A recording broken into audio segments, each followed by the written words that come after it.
मैं आपका tutor mister Vishnu हाजिर हूँ आपके अपने YouTube चैनल सनराइज प्रोडक्शन में और आप सभी का स्वागत करता हूँ। जैसा कि आप जानते हो हमारा +1 क्लास का सेट पे टॉपिक कंप्लीट हो चुका है। अब हम आपके लिए लेके आए हैं इस पे second topic relation and function. तो उससे पहले बेटा सभी विजिटर्स सभी स्टूडेंट्स चैनल को सब्सक्राइब करें और बेल आइकन प्रेस करें ताकि आपके पास हर नई वीडियो की अपडेट सबसे पहले आए। तो सबसे पहले हम स्टार्ट करते हैं introduction of relation and function. तो रिलेशन एंड फंक्शन को यदि हम आम भाषा में आम लैंग्वेज में किसी आम पर्सन की राय के बारे में समझे तो उससे मीनिंग रहेगा किसी brother of relation as sister of relation, father of relation to mother of relation, इस टाइप से। लेकिन एक मैथमेटिकल वे से हम रिलेशन को रीड करते हैं तो हमारे पास एक रिलेशन वर्ड निकल के आता है is perpendicular to, is parallel to, is greater than, is less than, इस टाइप से। तो हम आज रिलेशन की एक स्पेशल टाइप को रीड करेंगे जिसमें इसका नाम आता है आपके पास फंक्शन। ओके स्टूडेंट्स, तो सबसे पहले हम फंक्शन को करने से पहले हम रिलेशन में नंबर 1 पे करते हैं ordered pair. An ordered pair is a pair of objects of और elements in a specific order. Ordered pair क्या है? पेयर है ऑब्जेक्ट्स का जिसमें एलिमेंट्स को किसी स्पेसिफिक ऑर्डर में राइट किया जाता है। ओके स्टूडेंट्स, जहां आपको दिख रहा है कि जो ए है ये जो एलिमेंट है, बी अनदर एलिमेंट है इस ऑर्डर पेयर का। ए एलिमेंट है फर्स्ट एंड बी एलिमेंट है second of this ordered pair. जहां A B is not equal to B A है, जहां ऑर्डर्ड पेयर में जो ए बी है और वो बी ए इक्वल नहीं है। ये इक्वल तभी पॉसिबल है जब आपके पास ऑर्डर पेयर दोनों इक्वल गिवन हो। जैसे A B order pair is equal to C D, इसका मीनिंग है A first component of the first order pair is equal to first component of the second order pair, यानी A is equal to C और B is equal to D. इस base से बेटा आपके पास 1 और 2 marks का question आता है जो एग्जाम में आपसे पूछा जाता है। ये आपके पास कंडीशन थी इक्वलिटी ऑफ 2 ऑर्डर्ड पेयर। ये जो कंडीशन हमने बताई थी किसकी कंडीशन थी? Equality of 2 ordered pair.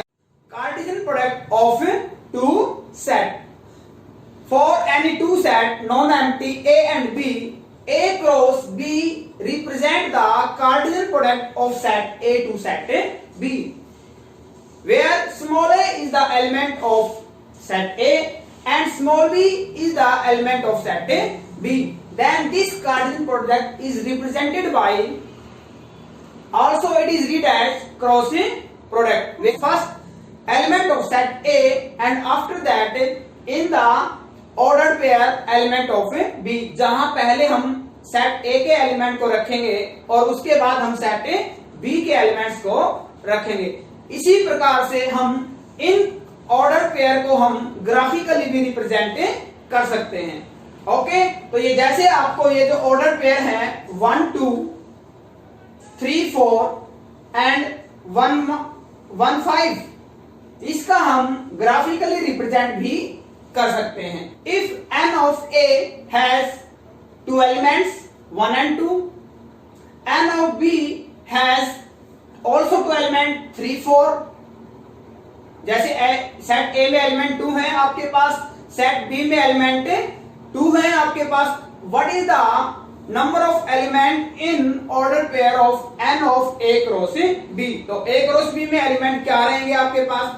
तो ये रहेंगे आपके पास N of A multiply N of B, यानी number of element in set A with multiply number of element in set B. Okay students, यानी total element in N of A cross B is equal to A और B के elements की क्या करते हैं हम product कर दें, यानी काउंटिंग की। ये आपके पास 2 2 4, यानी n of A cross B में हमारे पास कितने एलिमेंट रहेंगे?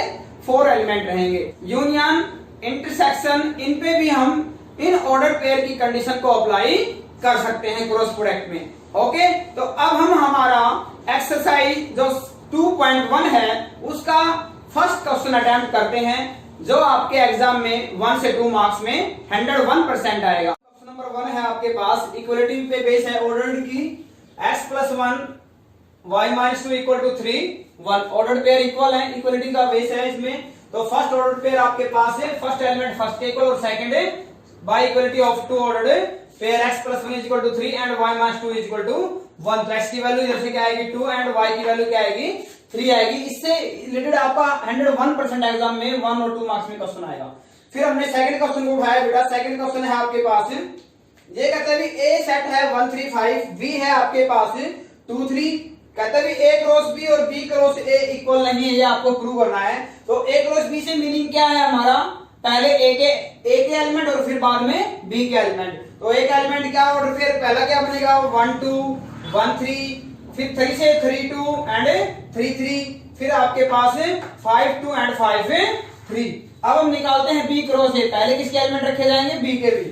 तो B के एलिमेंट आपके पास 2 2 1 2 3 2 5 3 1 3 3 एंड 3 5। तो यहाँ ऑब्जर्व करेंगे जो ऑर्डर्ड पेयर है वो आपके इक्वल नहीं है। अब हमने उठाया है क्वेश्चन नंबर 4 को।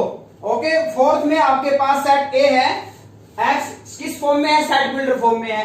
x such that x belongs to W यानी होल नंबर्स को बिलोंग करता है, 0 से स्टार्ट होते हैं, 2 से लेस है। तो आपके पास सेट A में कौन कौन से एलिमेंट आ जाएंगे, सेट A में एलिमेंट आएंगे 0 और 1। B में नेचुरल नंबर है लेकिन 1 से ग्रेटर है और 5 से लेस है। तो B में एलिमेंट क्या आएंगे 1 से ग्रेटर नेचुरल 2 3 बट 5 से लेस यानी 2 3 4। फिर कहता है C आपको गिवन है, C में आपके पास क्या है 3 5, C में है हमारे पास 3 और 5। रिलेशन निकालना है A cross B intersection C।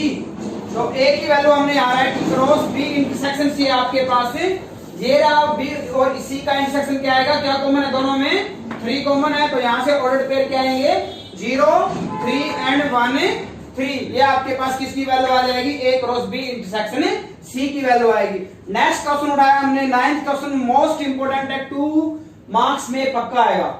Okay, तो ये कहता है n ऑफ, कहते भी total element of in A cross B there are 6 elements total but 3 elements are given that are 1 3 2 3 and 3 3। find the remaining element of A cross B यानी cross product के आपको A और B के remaining element बताने हैं। Total 6 है हमारे पास और 3 ही हमें गिवन है। कितने गिवन है 3, तो 3 रह जाते हैं हमारे। तो what do mean by A cross B? A cross B का मीनिंग है first element of set A and second element related to from set B। तो फर्स्ट एलिमेंट सेट A के हैं और सेकंड B के। तो फर्स्ट एलिमेंट सेट A में कौन कौन से एलिमेंट आएंगे 1 2 एंड 3। तो सेट A में एलिमेंट आएंगे 1 2 3 और B में क्या आएंगे 3 5 एंड 3 यानी 3 रिपीट हो रहा है तो 3 और 5 हो जाएंगे। ठीक है, अब हम हमारा खुद का A क्रॉस B राइट कर सकते हैं। A क्रॉस B क्या आएगा, पहले एक एलिमेंट और बाद में B के एलिमेंट। ऐसा राइट करने के बाद ये जो एलिमेंट गिवन थे फर्स्ट सेकंड एंड थर्ड, ये तो आपके पहले से गिवन थे, ये गिवन नहीं है। तो रिमेनिंग एलिमेंट क्या हो जाएंगे आपके पास 1 5 2 3 एंड 3 5। लास्ट क्वेश्चन कहते हैं if A is subset of B prove that A cross C is subset of B cross C। कहते हैं A B का सबसेट है, तब आपको प्रूव करना है कि A क्रॉस C आपका B क्रॉस C का सबसेट है। तो आपको पता है कि लेफ्ट हैंड साइड को राइट का सबसेट दिखाना है, तो इसका हम एक एलिमेंट लेते हैं और एलिमेंट आपका यदि सेट में होता सिंगल की फॉर्म में लिया जाता। यहाँ क्या किसकी फॉर्म में लिया जाएगा, यस क्रॉस प्रोडक्ट में जो आपके पास ऑर्डर्ड पेयर है उसकी फॉर्म में। तो हमने क्या किया, लेट किया आपने सबसे पहले late A B be the element of A cross B। अब आपको A B को B क्रॉस C में रिप्रेजेंट करना, शो करना, दिखाना है। तो A B A cross C का एलिमेंट है। इसका मीनिंग है जो फर्स्ट ऑर्डर पेयर है वो सेट A का है और सेकंड किसका है, फर्स्ट एलिमेंट सेट A और सेकंड C का, यानी A belongs to A and B belongs to C। But A belongs to B, why? Because A is subset of B। A B का subset है इसलिए A आपके पास किस में चला जाएगा, B में भी होगा और B आपका C में ही है। यानी A को A B आपने AC में से किस में शो कर दिए हैं, BC में शो कर दिए हैं। यानी A B अब आपका किस में बिलोंग करता है, B क्रॉस C में बिलोंग करता है। और ये बट किसका एलिमेंट था, ये आपके पास A क्रॉस C का एलिमेंट था, इसलिए A cross C subset of B cross C। Okay students, सभी चैनल को सब्सक्राइब और बेल आइकन प्रेस करिए बेटा ताकि हर न्यू वीडियो का अपडेट आपके पास पहले आए। Okay, thank you, have a nice